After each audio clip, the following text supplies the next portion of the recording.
bonsoir. Donc, ce soir, pour inaugurer le Printemps des poètes à l'Alliance française de Madrid, nous avons le grand honneur de recevoir Lily Saint-Laurent, accompagnée de son amie Hélène qui va parler avec elle et nous aider à découvrir cette poétesse qui est donc madrilène. Ben oui, maman. Oui. De cœur. De cœur. Voilà, donc je vous laisse démarrer. Je vous remercie. Allez. Merci Maude de nous accueillir à l'Alliance française pour ce temps d'échange, donc d'environ 40 minutes avec votre invitée du jour, Lily. Bonjour Hélène, bonjour à tous. Bonsoir à tous, bonsoir Lily. Partager sur le thème de la langue française avec Lily vivifie chacune de mes rencontres quand on peut se voir.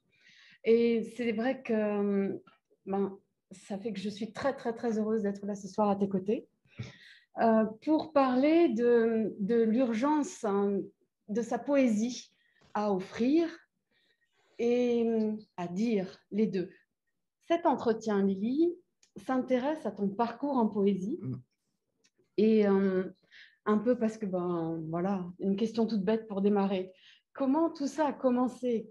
As-tu un souvenir de ta première poésie, enfin de ton entrée en poésie, un souvenir comme ça? C'est plus général qu'un moment. Je pense que j'ai toujours vécu en poésie. L'écriture, c'est un peu comme une carapace. Alors évidemment, je n'ai pas écrit tout de suite, donc j'avais des rimes avant dans la tête, des choses, des mots, mais je pense que c'est là depuis toujours. Ça m'a toujours servi de carapace, c'est un moyen de me relier au monde, en fait, de prendre un temps de respiration avant de retourner vers les autres. Et j'adore la langue française. À 18 ans, moi, je lisais le dictionnaire comme d'autres avalent des romans de gare. Je pense que j'ai toujours eu 3 livres dans la poche et 4 stylos. Ça me permet de libérer les émotions et aussi, j'aime bien ce partage avec les gens. Et en plus, après, j'ai fait des études de reliure et j'ai fini par rentrer dans une grande bibliothèque française. Et du coup, ma bibliothèque est devenue encore plus grande. Donc, on peut dire que j'ai quand même passé beaucoup de temps dans les livres. Et voilà, je pense que c'est l'amour des mots. Ok. Écoute, pour mieux apprécier, donc que écrit reflète qui tu es, définit, en fait, fait vraiment partie de ta vie, je vous propose d'écouter un premier poème qui s'intitule Lily en poésie. Et ce premier poème a été écrit en 2015. Tous les poèmes que nous allons entendre ce soir sont lus et interprétés par Jean-Claude Drouot, qui est un comédien de langue française qui a, dans mon enfance, incarné Thierry Lafronde quand je regardais la télé. Et ensuite, ça a été un pensionnaire de la Comédie Française jusqu'en 2001. Il a ensuite créé sa propre compagnie théâtrale, la compagnie de Jean-Claude Drouot. Et je ne parlerai pas de tous ses rôles au théâtre, au cinéma, pardon, qu'il a également joué. Donc, je laisse la parole à Jean-Claude Drouot. Lily, une vie en poésie. Comme un joyau aux 1000 facettes peut être tour à tour mélancolique, suicidaire, joyeuse, en vers, en prose, ode à l'amour ou cœur meurtri, torrent de haine, à l'amour infini, cri de rage ou force et courage. Une membrane fragile,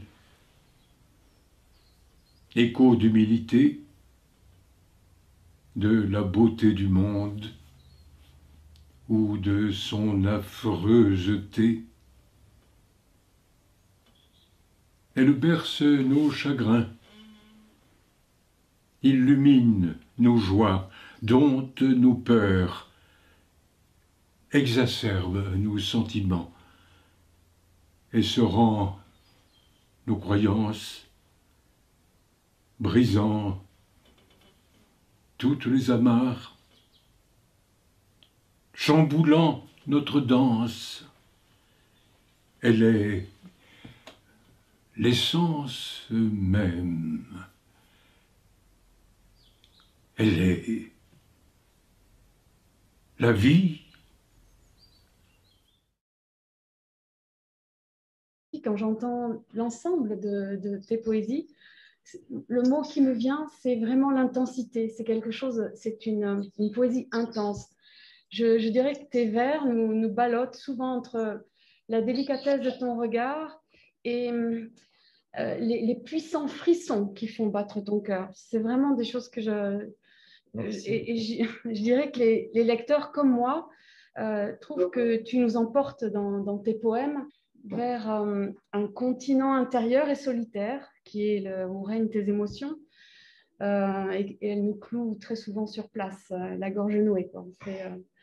Donc, tu as aussi les plumes. Hein. Ça, j'ai vu ça sur ton site web, Fils de Parks, hein, que en fait, tu donnes envie d'écrire. Les gens se mettent à écrire des poèmes après ce qu'ils lisent en réponse. Mais ma question, c'est pour toi, qu'est-ce qui déclenche en toi l'écriture? Ben, comme je l'ai dit tout à l'heure, je pense que c'est assez central. Enfin, ça se ressent, je pense, quand je l'écris, mais c'est basé sur les émotions que je traverse. Je recherche en général plus à retranscrire des sentiments ou la relation aux autres que la complexité du verbe. En fait, c'est ça qui me repose. En fait, c'est la gymnastique, c'est prendre des choses du quotidien et utiliser, par exemple, je sais pas, le vocabulaire. Je vais me mettre sur le vocabulaire de la mer et, par exemple, utiliser la tempête ou les mots de la mer pour décrire des choses qui peuvent nous traverser intérieurement. En fait, quand je rentre en poésie, je suis un peu ascétique. Je me mets à écrire et ça fait une bulle. Alors, des fois, c'est en un jet, des fois, ça repose pendant plusieurs jours. Mais à chaque fois, c'est quelque chose qui était dans ma tête depuis un moment. Et en fait, écrire, ça me permet de passer des étapes, de digérer des choses. Je voulais juste dire, il y a une phrase, je ne sais pas parce qu'on dit qu'elle est apocryphe, alors je n'ai jamais su de qui elle était vraiment, mais moi, je la connaissais d'Albert Camus qui dit « Mal parler des choses, c'est rajouter du malheur au monde ». Et pour moi, voilà, c'est la définition. J'aime l'écriture, enfin écrire. C'est vraiment important pour toi. Alors, j'aimerais maintenant qu'on enchaîne pour parler d'un autre thème qui habite tes poèmes, qui est celui de la poésie. Et c'est le poème suivant qui date de, si je me souviens bien, 2018. Hein. Sois Anne.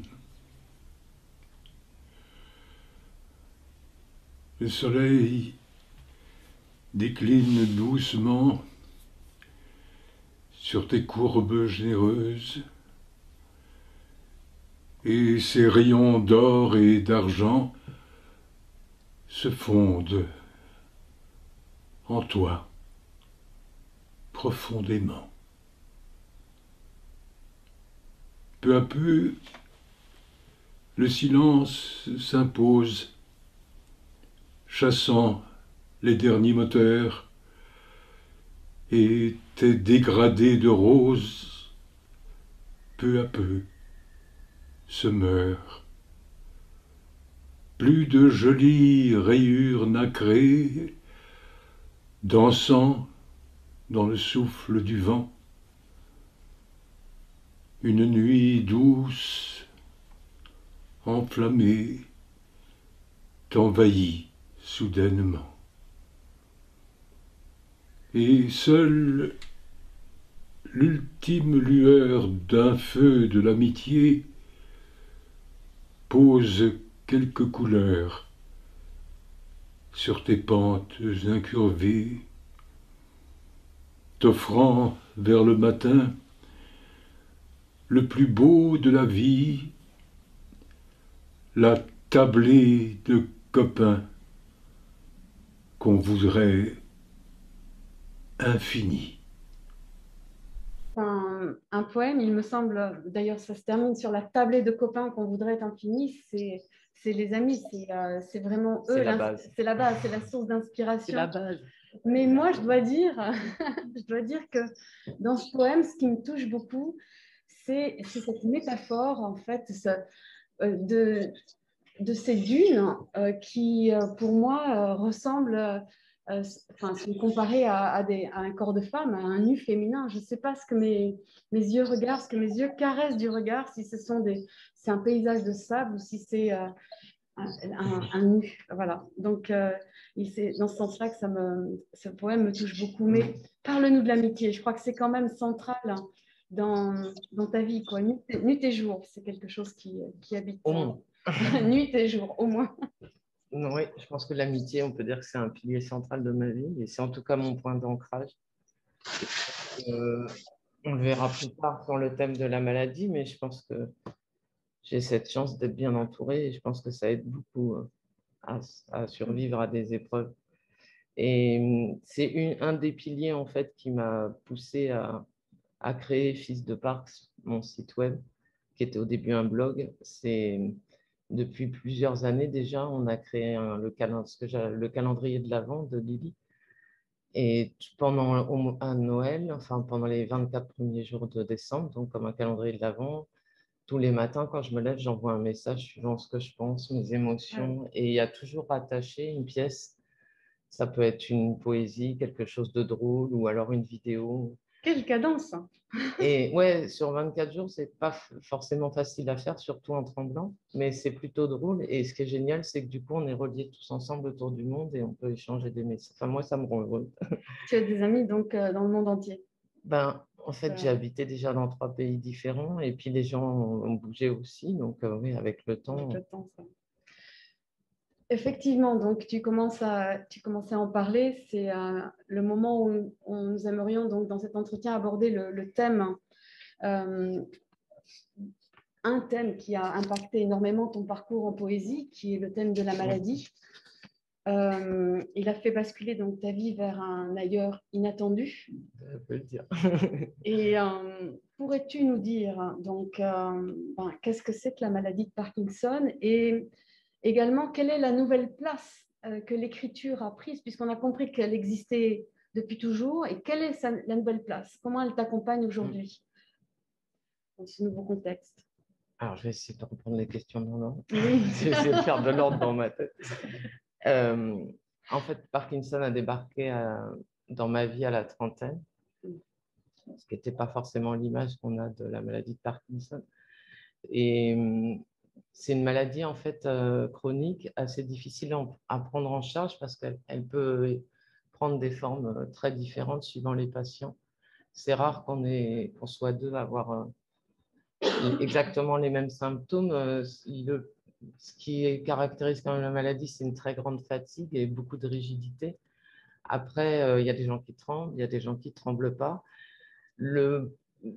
En général, on a quand même tous des problèmes de motricité, ce qui veut dire qu'on a des périodes on et off, ce qu'on appelle. Donc, on peut marcher. Moi, je peux être là, parler tranquillement, et puis 1 heure après, ne pas pouvoir marcher, être bloqué dans un fauteuil. Ça, c'est quand même quelque chose qui est commun à tous les malades. Et en fait, mon fils de Parc, c'est né de ça. Je pense qu'avant, les écrits étaient plutôt dans mes tiroirs. Et puis, quand je suis allée à l'hôpital et qu'on m'a annoncé le diagnostic, le neurologue m'avait demandé de ne pas aller sur les réseaux sociaux parce que j'étais jeune, parce que c'est une maladie compliquée et on voit souvent des gens très invalides et il voulait me protéger. Après, je suis partie à l'étranger. Peut-être au bout de 2 ans, je me suis dit, je vais quand même aller voir, on ne sait jamais ce que ça représente. Et là, j'étais un peu atterrée. Enfin, ça m'a beaucoup attristée en fait parce que je trouve que les réseaux sociaux, je ne sais pas aujourd'hui parce que je cherche moins, mais à l'époque, c'était quand même il y a longtemps, hein, il y a 10 ans, montraient surtout les choses qui ne marchaient pas, les traitements qui avaient raté, les gens qui n'étaient pas bien. Enfin, c'était une vision assez, pour moi en tout cas, par rapport à ma sensibilité, assez apocalyptique et qui ne me correspond pas du tout. Et du coup, je suis partie d'une blague de des proches. Enfin, je préfère utiliser l'humour dans ma vie que le reste, mais le début de la phrase de Desproges qui dit on peut rire de tout. Et moi, j'ai dit, bah, alors on va essayer.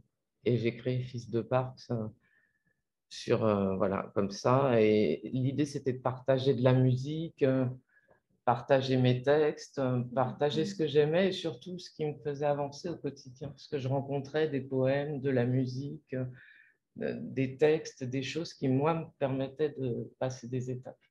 D'accord, donc c'est de plus en plus une plateforme aussi pour tes propres poèmes Oui, et tes mais propres écrits. voilà, C'est mais ça, j'ai mais c'est aussi publié, enfin, je veux dire, je voulais aussi partager la poésie que j'aime, beau. que ça soit Éluard, Michaud, d'autres gens. Donc, à la base, c'était pas fait pour moi. Enfin, je veux dire, c'était pour partager une matière ensemble. Créer une communauté Et puis, autour ouais. d'intérêts de gens. Voilà. Et en fait, je me suis un peu pris au jeu. Donc, effectivement, il y a eu du partage sur des choses qui ne m'appartenaient pas forcément. Et puis, au fur et à mesure du temps, ben, j'ai commencé à raconter ma vie, enfin, la vie d'une jeune personne à l'époque de 40 ans avec Parkinson. Et voilà, et l'aventure est partie. Et puis, ça fait 9 ans que ça dure. Ouf. Donc, depuis 2012, hein, Ouais. j'ai un petit peu parcouru ce site. J'ai eu le plaisir de lire un petit peu depuis ses débuts, tout ce que tu as pu produire.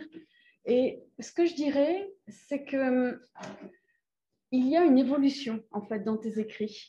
Il y a des thèmes, des mots qui, avant, au démarrage, ne sont pas là. Comme par exemple, je vois apparaître l'art de la négociation, je vois apparaître aussi un goût pour une vie plus intense. J'imagine peut-être les moments où tu peux faire les choses quand tu n'es pas bloqué. Je vois apparaître aussi à partir de 2015 dans la poésie qui s'intitule Parkinson le glas, pardon, c'est ça. Je vois apparaître le mot de résilience, un mot donc qui montre un parcours donc en poésie et en maladie.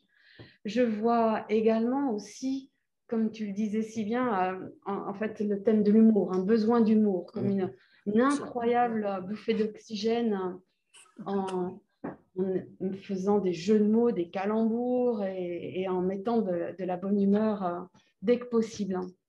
C'est pas toujours possible, mais on essaye. Je me suis un peu prise au jeu, en fait. C'est-à-dire qu'au début, je suis partie, j'avais fait un ou deux textes. Bon, c'est vrai que quand j'ai encaissé au départ, je ne dis pas que c'était très drôle. Donc, mes textes sont un peu noirs au début. Mais c'est vrai que comme je me suis prise au jeu, ben, Fils de Parcs, en fait, c'est devenu un personnage. Après, c'est devenu un colocataire, puisqu'il est dans mon cerveau.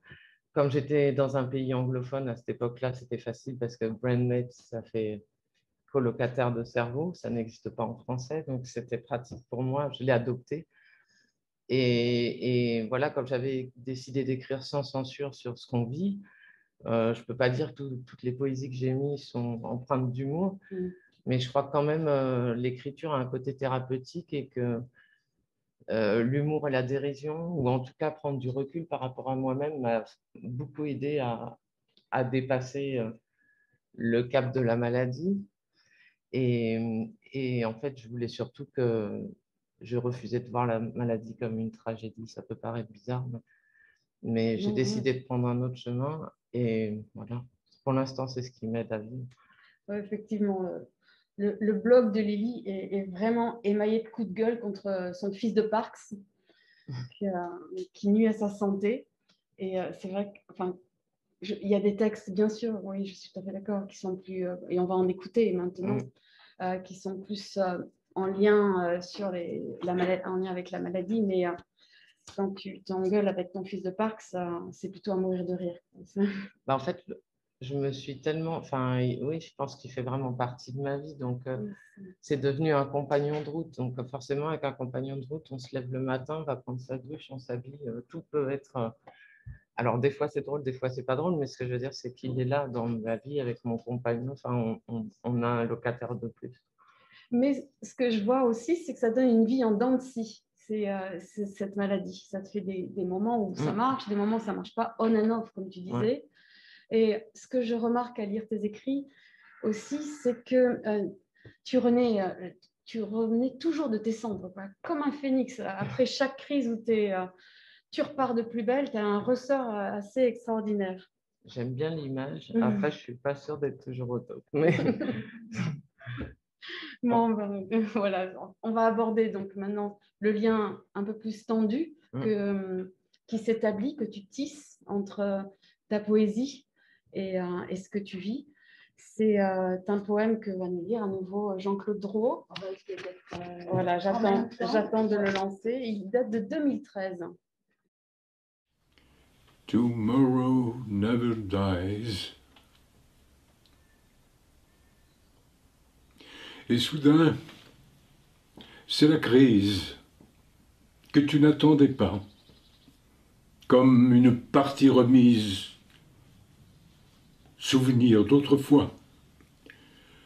La dernière est si loin, le corps oublie si vite.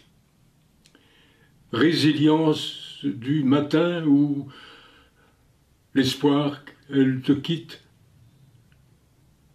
Jamais au même endroit, pleine d'imagination, t'entraînant vers le bas, comme une lame de fond. Elle te prend par surprise, s'incrustant dans ton corps, dont tu perds la maîtrise pour quelques jours encore, transformant en venin l'énergie de ton corps. Tu deviens son larbin dans une lutte à mort. Ton corps devient prison. Tu n'as plus de répit à en perdre la raison, tout juste anéanti. Elle te donne la rage, te volant l'énergie que tu avais le courage de conserver pour lui. Et pourtant, tu le sais que demain n'est pas loin, qu'il y aura un après sur ton chemin. Sonné par cette alarme, tu attends l'accalmie, apprenant dans les larmes à combattre pour ta vie. Effectivement, ce poème nous plonge dans ce que tu peux ressentir quand la violence, on comprend la violence des crises. Fils de Parks, donc tu nous expliquais, te permet à travers l'écriture, ce que tu publies, de dépasser des caps, mais je crois que tu as aussi rencontré énormément de gens autour de toi. C'est ce point-là que j'aimerais beaucoup que tu nous évoques maintenant. Quand j'ai créé Fils de Parks, en fait, je ne savais pas très bien, je ne sais même pas si j'ai réfléchi. En fait. Je n'avais pas de direction. Et quand les gens ont commencé à me lire, ça m'a étonnée. La famille, les proches, mon compagnon. Enfin, voilà, j'écrivais, en fait, j'ai écrit dans un peu comme un instinct de survie. Et puis, c'est devenu une plateforme. Et ce qui est incroyable, c'est vrai, c'est que j'ai rencontré des gens qui avaient la même maladie que moi, qui étaient jeunes aussi. Et je n'étais pas forcément allée, justement, c'est ce que je n'avais pas trouvé sur le net. Et il y a comme une communauté qui s'est créée et peut-être aussi des gens qui sont aidants ou qui vivent avec des gens qui ont la maladie. Et j'ai commencé à recevoir des messages. On a commencé à faire des ateliers de poésie. Enfin, c'est quelque chose qui s'est, comment on dit, raccroché à Fils de Parks. Et ça a bouleversé ma vie. Enfin, c'est vrai que ça a bouleversé ma vie parce que c'est des gens que j'aurais jamais rencontrés. Voilà, on est toujours dans des milieux, dans des pays, dans une catégorie ou une autre. Et là, non seulement la maladie en tant que maladie a bouleversé ma vie, mais aussi elle a bouleversé ma vie dans mes acquis parce que j'ai rencontré des gens qui n'étaient pas du tout, des fois pas dans la même langue que moi ou pas dans les mêmes réseaux. Et on est devenus très amis et j'ai des relations très fortes avec des gens qui ont la même maladie que moi. Ce soir, je les embrasse très fort.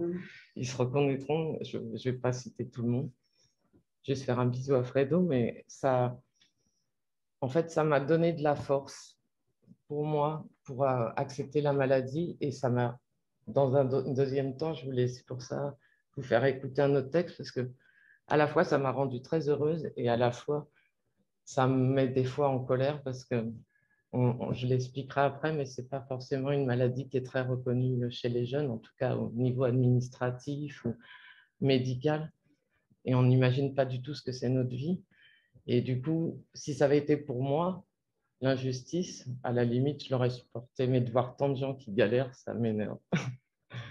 Donc voilà, c'est un poème de 2019 maintenant que nous allons écouter, qui en fait nous plonge dans la souffrance qu'endurent tous ces collègues. Mot pour mot. Toujours des mots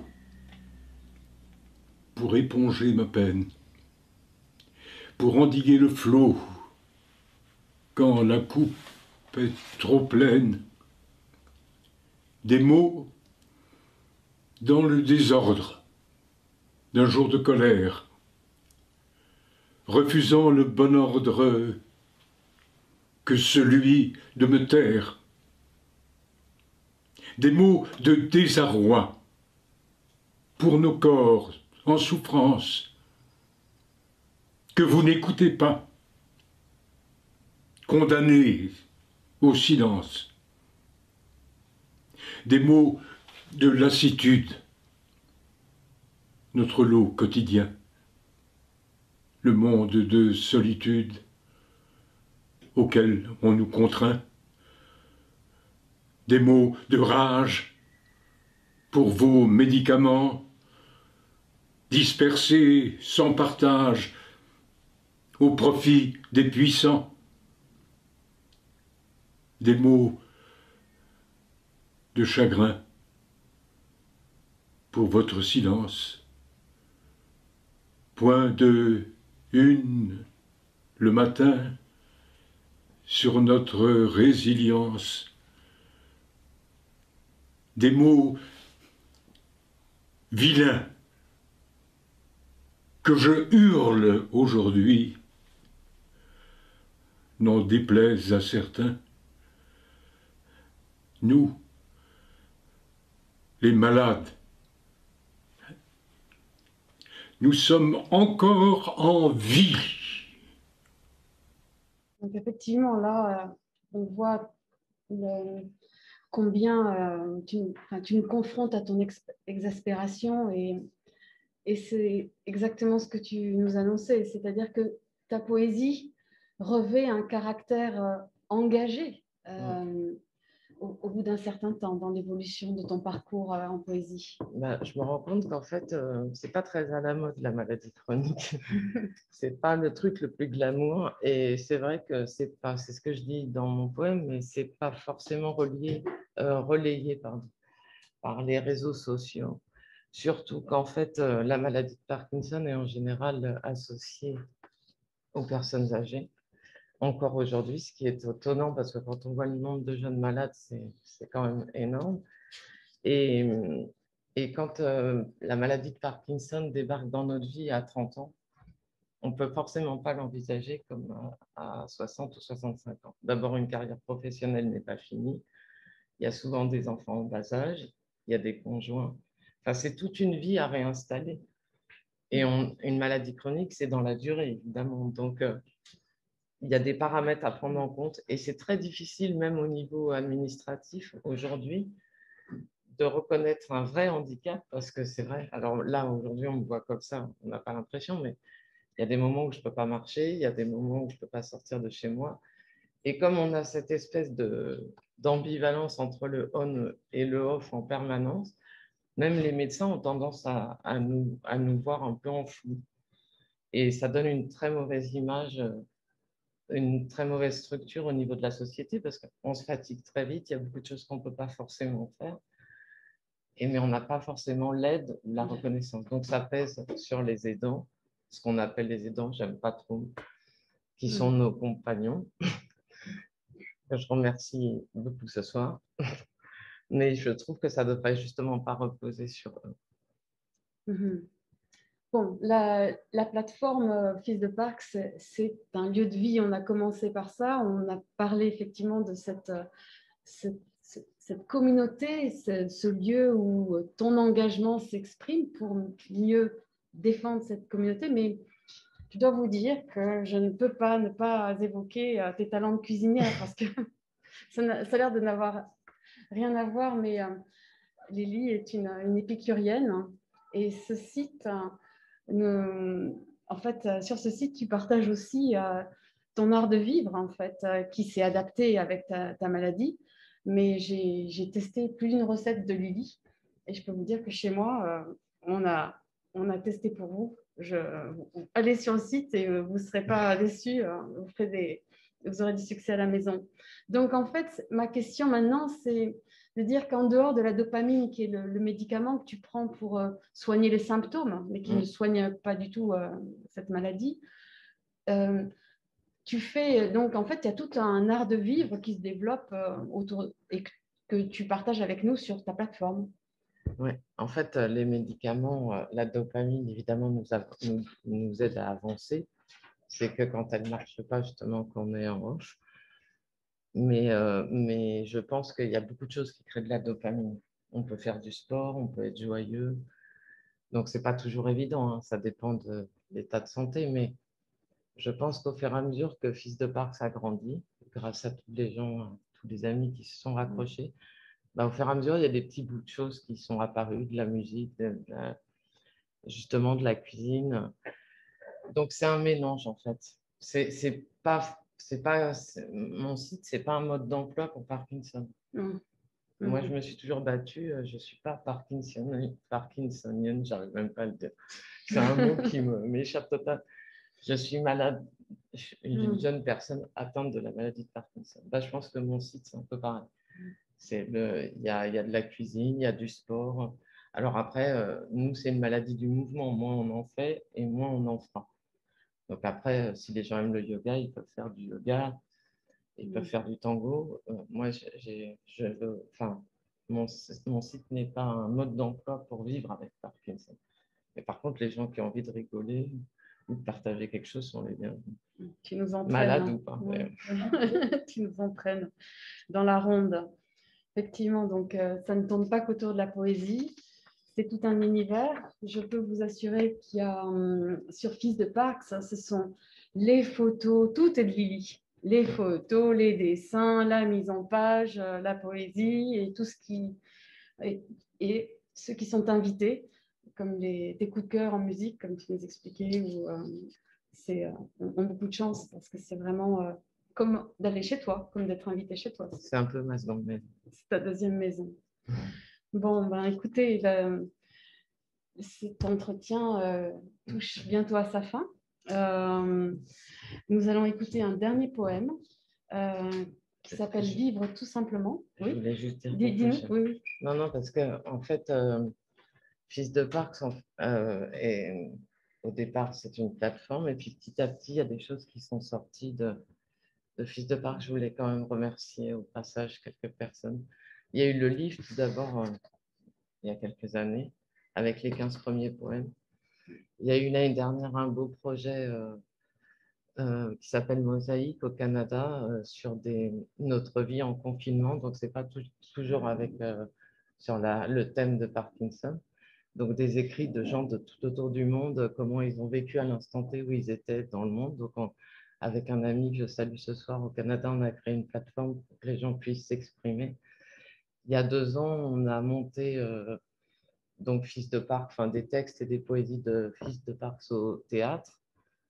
Et je remercie d'ailleurs Jean-Claude Drouot ce soir, qui nous a fait la gentillesse de lire les poèmes, mais qui était sur scène avec Pierre Santini et Emma Santini pour pour lire les textes et les poésies de Fils de Parc. On a pu le faire malheureusement qu'une fois au théâtre de la Huchette à Paris parce qu'il y a eu la Covid. On espère le reprendre bientôt. Et il y a un très gros projet qui est en train de naître au Canada qui s'appelle Peace of Mind. Je salue Nadia ce soir. Un très beau, pour une fois, un docteur en neurosciences qui décide de parler autrement de la maladie et qui a convié justement les malades et les artistes pour créer une plateforme qui sera ou un spectacle ou des capsules, on ne sait pas encore suivant les mesures sanitaires. Mais pour permettre de communiquer sur la maladie justement d'une manière différente.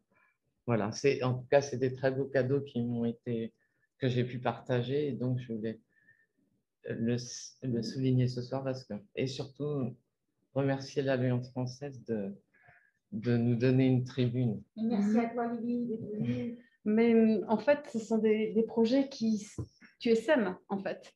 De ce tremplin que tu as créé, Fils de Parcs, maintenant, tu as des projets, finalement, donc ailleurs. C'est ça, ça fait des petits. Ça fait des petits. Peut-être que ça va m'échapper au bout d'un moment, mais c'est ça qui est bien. Moi, j'ai basé mon site sur le partage et j'aurais été très triste de le partager toute seule.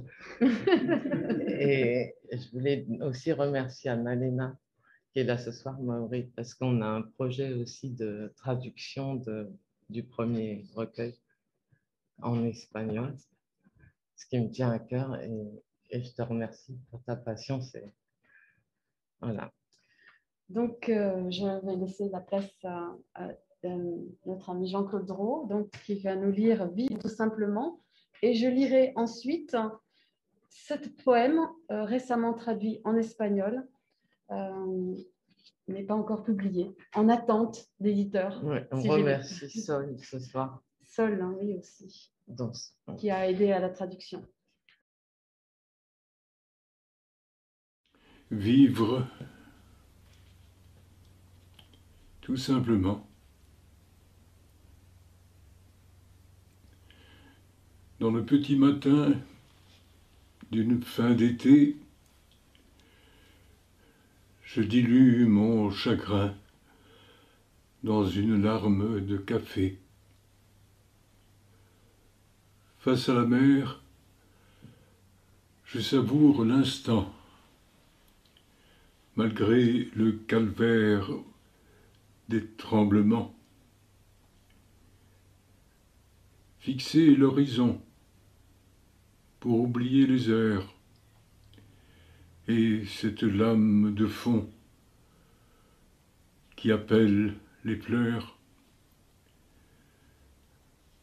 Après toutes ces années, malgré l'accoutumance, cette cohabitation forcée n'a pas de cohérence. Et cette friche d'errance qui me glace les os érode ma patience, alourdit le fardeau. Désespérément je chavire, obstinément je respire. Je cherche dans le lointain la force d'en rire, de tendre vers demain, sans trop maigrir. Et le chant des mouettes, magique incantation, devient anachorète en point de suspension. Entre ce monde de silence et ma vie chamboulée, toujours en quête de sens, je suis écartelé, me bouffant l'énergie en mode auto-centré. Je n'ai plus de répit pour m'extérioriser. Je voudrais le crier, contrecarrer le temps, pour ne pas m'effacer dans le regard des gens.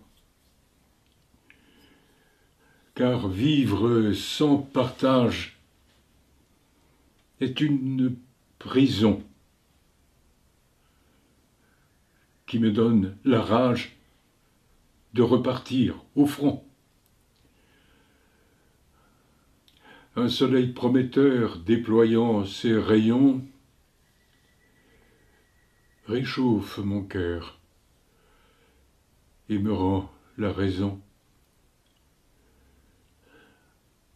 De vous à moi, point de séparation. Je ne changerai pas, et c'est sans condition. Vive. Al despertar el alba del fin de un verano, mi tristeza se ahoga en una lágrima de un cortado.